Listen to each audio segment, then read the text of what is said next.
welcome back. Hope you're all doing well. If you are new, welcome to my true crime channel where we discuss wrong-uns of all kinds from all over the world. And today's case has a Halloween twist to it, of course, with witchcraft, an unsolved mystery, and a spooky old village involved. What more could you want? Halloween videos hold a special place in my heart because the reason I go on about wrong-uns all the time is because I was filming the Mary Bateman video. If you haven't seen it, I'll link it up here. I referred to her as a wrong-un, and I've referred to everyone as wrong-uns ever since. And if you do go and watch that video, you'll realise I'm wearing the same outfit in homage to that video and the wrong-un that was Mary Bateman. Now, this case centres around the still unsolved murder of a 74-year-old man in a village named Lower Quinton, which is 6 miles south of Stratford-upon-Avon in the district of Warwickshire, here in England. This 74-year-old man was Charles Walton, a farm labourer who rented a cottage in Lower Quinton with his niece Edith, and in fact had lived in Lower Quinton all of his life and spent most of his life working on the farms there.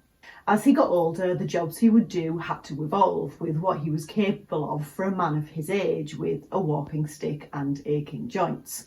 But he never totally left the land because that was really all he knew and what he knew best. So when he felt well enough and if the weather was okay, he would take on light work and help out when he could. And Charles really was a man of the land, and whilst he was well regarded in the local area, there's no doubt that he was considered a little different, eccentric perhaps. And Charles was so in tune with the land that it was a part of himself, and so was the wildlife. He was able to communicate with animals to the point where birds would eat straight from his hand. He seemed to have a natural affinity with animals, and it said he could control them at will. And as a result of this, whilst he was respected, the locals were a little hesitant about Charles because of these skills he had. Some believe that he dabbled in witchcraft. They saw his connection to animals as something supernatural rather than just a skill that someone who spent all his life around animals might develop. Now, I mentioned that Charles lived with his niece Edith in a cottage. There was just the two of them in the cottage because Charles had been widowed in 1927. He'd adopted Edith when she was just 3 years old after her mother died, Charles' sister, and Charles had taken care of her as she grew up. And as she got older and Charles got older, Edith started to take care of him, making his meals and looking after the cottage when she wasn't at work. Now, as we know, Charles only took on work when he was feeling up to it, and he'd agreed to take a job cutting hedges for a local farmer in a field at the bottom of a place called Meon Hill on February 14th, 1945. Legend says that Meon Hill was created when Satan himself saw the nearby construction of Evesham Abbey, and in a fit of fury he kicked a mound of earth at the abbey to bury it. But St Egwene saw it coming, said a prayer, and the earth fell to the ground and became Meon Hill. So on February 14th, 1945, Charles woke up and got ready for a day's work cutting hedges. Edith made him some breakfast and packed some fruitcake for him as a mid-morning snack, and away he went at 8:30 a.m. towards Meon Hill with his tools, a pitchfork and a trouncing hook. Edith meanwhile went off to work, but not before preparing Charles his evening meal, ready for when he got in, which would more than likely be around 4 p.m. before she would get in at 6 p.m. So 6 p.m. rolled around and Edith arrived home to an empty cottage. The meal she'd put out for Charles hadn't been touched, and this was strange because Charles should have been home by now. Edith knew something was wrong here, so she went to her neighbour's house, Harry Beasley, and she asked if he'd seen Charles. He said no, but he offered to walk up to Meon Hill with Edith to see if he was still there. When they got up there, there was no sign of Charles, and the farmer who owned the land and had employed Charles, Alfred Potter, said that he hadn't seen Charles since earlier that day. So Alfred got his coat and joined the search for Charles alongside Edith and Harry, but they wouldn't need to search for very long. The three found Charles in the area that he had been working during that day, but he was very clearly deceased, made obvious due to the horrific state he was found in. Charles was found on Meon Hill beneath a willow tree. He was lying face up with a pitchfork and trouncing hook embedded into his neck. He had been brutally murdered with his own tools. The prongs of the pitchfork were actually embedded through Charles and several inches into the ground. Some reports state that there was also a cross-shaped wound which had been etched into Charles's chest, made by the trouncing hook, but those reports are unconfirmed, so we're not sure either way. Now, of course, Edith, finding Charles in this horrific state, was immediately frantic and traumatised, so she was taken away from the scene back to the cottage whilst the police were called. Alfred Potter stayed with Charles's body until police arrived at around 7 p.m. Detective Superintendent Alex Spooner of Warwickshire Constabulary arrived onto the scene as well as Stratford Police, and they arranged to have the body taken away for a post-mortem once the scene of the crime had been examined. Aside from the injuries I've already mentioned, it was also found that Charles had been beaten with his own stick and had defensive wounds where he tried his best to keep his attacker at bay. It was also established that Charles had likely died between 1 p.m. and 2 p.m. that day. Now, due to the nature of this vicious killing, it quickly attracted a lot of interest from the media, so the pressure was on to solve this case, and as a result, 3 days later, detectives from Scotland Yard were called in to assist at the request of DS Spooner. The detectives that were sent over were Detective Superintendent Robert Fabian and his assistant, Sergeant Webb. Now, Robert Fabian was a very accomplished detective, and actually about a decade after this case he had a TV show named after him, Fabian of the Yard, which was a police drama based on the books that he wrote, so a pretty interesting man in his own right. So Detective Fabian and Sergeant Webb got to work on the case in tandem with Detective Spooner. Such a vicious attack on a seemingly harmless old man was not lost on any of them. It seemed odd that anyone would want to harm Charles. He didn't have any enemies. Webb and Fabian were inclined to believe a psychopath was on the loose, given the ferocity of the killing and the random nature of it, but Spooner was having different thoughts entirely. Spooner had been reading a number of books and finding previous local cases in recent history that had similarities to this case, and he showed Fabian. The first one was about a local young man who in 1875 had killed a woman using a pitchfork because he thought she was a witch. Another book detailed a case in the early 1900s where a different local man had killed a woman named Anne Turner using a pitchfork and a hook in the exact same way that Charles had been killed. The reason this man gave was that he believed her to be a witch, and this method of killing was traditionally believed to be the only way to ensure that a witch stays dead and cannot rise again. Spooner also told the men that there were rumours that Charles often saw the ghost of a large black dog accompanied by a headless woman, and that he foretold the death of his sister the day before she died. He also kept toads in his garden, which, according to superstitious locals, caused poor crop growth and failed harvests. The cross that may or may not have been carved into Charles's chest was also linked to witchcraft, the cross representing an act of revenge against the victim. But Fabian put those similarities to one side for the time being, preferring to focus on the facts and the scene of the crime. First, he arranged for an aircraft to fly over the entire area of Meon Hill, but nothing was found.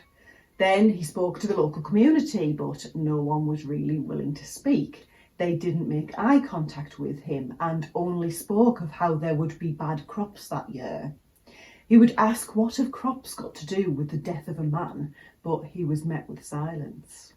One neighbour told a police officer that Charles was dead and buried, so there was nothing to worry about. A search of the grounds near the crime scene took place on foot as well as in the air with the use of metal detectors. Now, these were used in an attempt to find Charles's missing pocket watch, which he had with him on the day he went to work. It wasn't a valuable watch, but the officers hoped it might hold some vital clues, such as fingerprints on its metal shell, but it was never found. Officers spoke to those who lived in the cottages closest to the scene of the crime, but they saw nothing out of the ordinary that day. They had seen Charles walking to work around 8:30, but that was it, and they all had watertight alibis.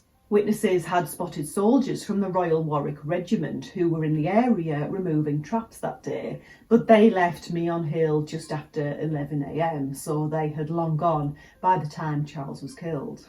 A 64-year-old farm labourer was also seen in the area between the hours of 10 a.m. and 6 p.m, as was a young man who was the son of a farmer on Meon Hill, but neither were able to provide any useful information regarding what had happened there that day. There seemed to be plenty of potential witnesses, but none of them saw anything. Someone else working the field that day was a 72-year-old man and someone who had been a lifelong friend of Charles, but he finished at 4 p.m, saw nothing of note and went home. He was working very close to where Charles was working that day, and he could quite possibly have made it to Charles to commit the crime and get back to his workstation without being seen, but being 72 years old, extremely frail and a lifelong friend of Charles, he wasn't exactly a prime suspect. And the only other person in that vicinity that day was Charles's employer, Alfred Potter, who said Charles had worked for him off and on for about 9 months when the weather permitted. On the 14th of February, Alfred said he'd been at the pub at 12 noon and then left and walked past the field where Charles was working to go to an adjoining field to feed some calves. He saw Charles from about 600 yards away, or he at least thought he saw him, because he described Charles as wearing a shirt, when actually Charles was wearing a shirt but with a cardigan and a coat over top. So it's unlikely he would have seen Charles in a shirt. Granted, he could have took his coat and cardigan off when Alfred had seen him, but it's unlikely as it was February, so it was pretty cold out. The detectives found out that Alfred had struggled to pay employees their wages during recent times, and this piqued their interest in Alfred. They got a local officer to stay friendly with Alfred to see how he responded to things. The officer mentioned the possibility of finding fingerprints on the murder weapons, and Alfred quickly responded in a fluster, saying that he had touched one of them when he discovered Charles's body, but that the police already knew about that. But the police didn't know about that. That was the first they'd heard of him touching the murder weapon. But as it happens, no fingerprints were found on either the pitchfork or the trouncing hook. Over the next few days, Alfred's statements would change. He would get timings wrong. He'd say he hadn't been to the pub. He'd gone to feed some sheep at one point, and at another point he'd gone home to read the paper for 5 minutes. His story evolved every day. Police then found out that Alfred didn't actually own the farm. His father did. And often when his father gave him money for his employees' wages, Alfred would spend it himself and then would have nothing to give to his staff. Alfred did pay his employees, just not necessarily on time. The changes in his alibi made it difficult to know where he was during the time of the killing, until a local cowman was found who corroborated everything that Alfred had eventually settled on as being his alibi, which was that around the time of Charles's murder he had been feeding animals and working with this cowman until they both finished for the day. It didn't go unnoticed that Alfred seemed to take his time finalising his story, perhaps until he could find someone willing to corroborate it for him. Due to his strong alibi the cowman provided and the lack of any real evidence, Alfred had to be ruled out. Even if Fabian did consider him a suspect, he'd have to prove it, and that seemed pretty impossible. Plus, Alfred had no history of being violent, and there was seemingly no bad blood between him and Charles, so there was no motive there either. Though it's said Alfred was known in the area for being a very moody man, a cunning man, and extremely strong. And motive was the real issue in this case. There didn't seem to be one. There was some talk of money being a motive because Charles's trousers had been interfered with, as if someone was looking for some cash and his watch was missing, but Charles wasn't a great target for a robbery. That being said, the local opinion was that he had a few £100s stashed away, so someone could have targeted him with that in mind, but he certainly didn't have any money on him the day he was killed, and he had nothing stashed away either. The local opinion was wrong. There were 2 Italian prisoners of war who were living in the nearby area, and people had said they'd seen some of them out and about on the 14th of February, but there was no evidence of any of them being violent during their time there. All locals who had serious mental health problems were also investigated, but there were no leads there either. So as you can see, Fabian had a really difficult case on his hands. No sightings of any note, no evidence from the crime scene, and a village full of people who were reluctant to speak. Fabian didn't want to go down the witchcraft route because he was a detective with years of experience. He knew what humans are capable of, so there certainly wasn't any need to start exploring the supernatural. But eventually, with absolutely no leads, Fabian did look into it just to be thorough. And he had to admit that this supernatural element to the village was prevalent from the minute they arrived. As soon as Fabian and Webb set foot into Lower Quinton, they were told that the locals were very superstitious, that ghostly apparitions on Meon Hill were common, as were sightings of a large ghostly black dog out there on the hill at night. Fabian discovered that in the old Julian calendar, February 2nd was the best day for a blood sacrifice in order to ensure a successful harvest. And in the Julian calendar, February 2nd was February 14th in our calendar. And given how fixated the locals seemed to be on getting a good harvest, this was noteworthy at least. The crops had been poor the year before in 1944, so could it be possible that in 1945 a blood sacrifice had been made to make sure that the crops would grow again? But why Charles? Well, as we know, Spooner found out that Charles would keep natterjack toads in his garden, and the rumour was that he would let them run free across the fields. And the superstition was that toads on a field would destroy a harvest. So perhaps someone genuinely believed that he was trying to ruin the harvest, and as strange as it sounds, wanted to make sure he was stopped for good. Because the nature of the killing was brutal and uncommon, it did attract the media, especially with the supernatural element. It was perfect newspaper fodder. So much so that apparently writer, historian and folklorist Margaret Murray arrived to the area and took part in her own private investigation, posing undercover as an artist. She was particularly interested in the murder weapon, saying that brooms represented female witches and the pitchfork represented male witches. Margaret concluded that Charles had been killed as a result of witchcraft because the belief and superstition of the locals was so strong. The location of the killing itself also played a huge role in witchcraft and superstition.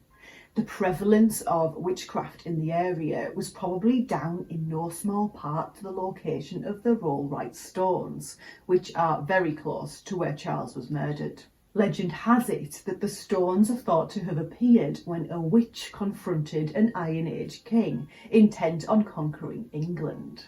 As he and his army marched through the area, the witch told him if he could see the village of Longcompton after 7 strides, she would make him the King of England.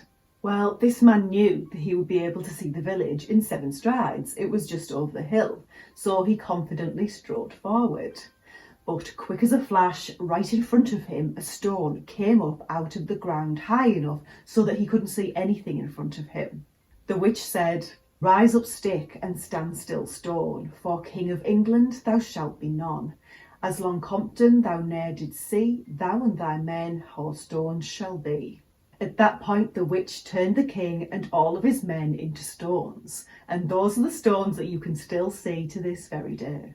The stones later on in history were also connected to fertility, and it said women in the 1700s would dance around them at midnight, hoping that the stone knights would whisper the name of their future husbands to them.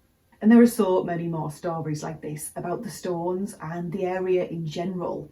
It's really little surprise that the locals at the time were sensitive to superstition. But this was all very far-fetched for a detective like Fabian.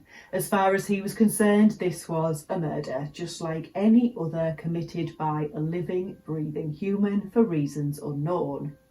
Though Fabian would later admit that Meon Hill was a bleak and lonely place.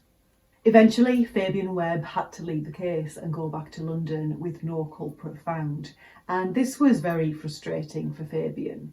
It's thought that the lack of a motive was what made this case so difficult to solve. Charles Walton's inquest was closed, with the cause of death being murder by person or persons unknown, and he was buried in the local churchyard. Like any case that a detective can't solve, this murder was still on Fabian's mind years later, when in his memoirs he wrote about how he thought that the culprit was more than likely Alfred Potter, Charles's employer, given his inability to keep his story straight and just how strange he'd acted during the entire investigation, including saying he touched the murder weapons and also being the last person to see Charles alive. But Fabian did also say this: "I advise anybody who is tempted at any time to venture into black magic, witchcraft, shamanism, call it what you will, to remember Charles Walton and to think of his death, which was clearly the ghastly climax of a pagan rite. There is no stronger argument for keeping as far away as possible from the villains with their swords, incense and mumbo-jumbo. It is prudence on which your future peace of mind and even your life could depend." And as for Spooner, he too was convinced that the murderer was a local, and each year on the anniversary of Charles' death, even in retirement, he would go back up to the scene of the crime and just look around, just in case there was a clue still there waiting to be found. But he never found anything, and the disturbing case of poor old Charles Walton was never solved. But the story doesn't quite end there. We need to go forward in time by 15 years to 1960. Now, this isn't 100% confirmed, but it is widely reported that in August 1960, something very interesting was uncovered. Where Charles lived, there was a number of outhouses just next to his cottage, and in 1960 they were being demolished and the cottage itself was being modernised. And whilst this was going on, one of the men working on the site spotted something glinting amongst the dirt. Curious, he went over to see what it was, and it was a metal pocket watch. Charles's pocket watch, the item that was with him on the day of his murder but was never found. Inside of the pocket watch was a small piece of dark glass, something that Charles always carried around with him for good luck. The type of glass that witches would use for protection, the glass absorbing evil thoughts that others may direct at them. But what's interesting is that the police had searched this location for the watch at the time of the murder, but they never found it, suggesting that the murderer may have placed it there once the police had left, which seems a very risky thing to do. I believe the local police were contacted by the media about this pocket watch when it was found, so I am inclined to believe that this finding may actually be real, which just adds more intrigue to this already fascinating case. Over time, people have come out to defend the locals of the area in terms of their response to the police and the media. Rather than the locals being unwilling to speak of what happened, maybe they just didn't want to dwell on such a terrible thing having happened so close to their homes. Maybe they were frightened because a killer was on the loose, or because they genuinely thought that witchcraft was being practiced, and if they spoke about what was happening, they could be targeted too. Even as recent as this past decade, the locals have been unwilling to discuss what happened on the 14th of February 1945. Journalists who visited the area have said how the locals seem to have an agreed response when people come calling, which is to be friendly but not give much away. Even though there are no living relatives left of Charles in that area, it seems that they want to just leave it where it is, in the past. Apparently the previous landlord of the local pub, the College Arms, planned to decorate the pub with broomsticks and witches, but quickly changed his plans once the locals had a word. Charles's cottage is still there to this day, but it has since been converted from 3 small cottages to 1 larger property, which I can imagine is beautiful in that setting. As eerie as that area looks, given what happened there, it does also have a real ethereal beauty to it. So what really happened in this case? Was Charles a witch who the locals feared? Was he killed by witches to protect the harvest? Or was he, for some unknown reason, killed by his employer, Alfred Potter, who then staged it as witchcraft to deflect suspicion? Or was Alfred genuinely engaged in witchcraft and wanted his farm to produce a successful harvest, so made poor Charles his blood sacrifice? Given how long ago this killing was, it's unlikely we'll ever find out what really happened to Charles, but I've never heard a case quite like it. I'll be intrigued to hear what you think about this one. And that's it. I hope you found this case interesting. If you did, please like this video and subscribe to my channel if you haven't already. Feel free to suggest cases that you are interested in. I only want to provide content that you want to watch. With that said, have a great day, stay safe, have a very happy Halloween, and I will see you next time. Bye bye.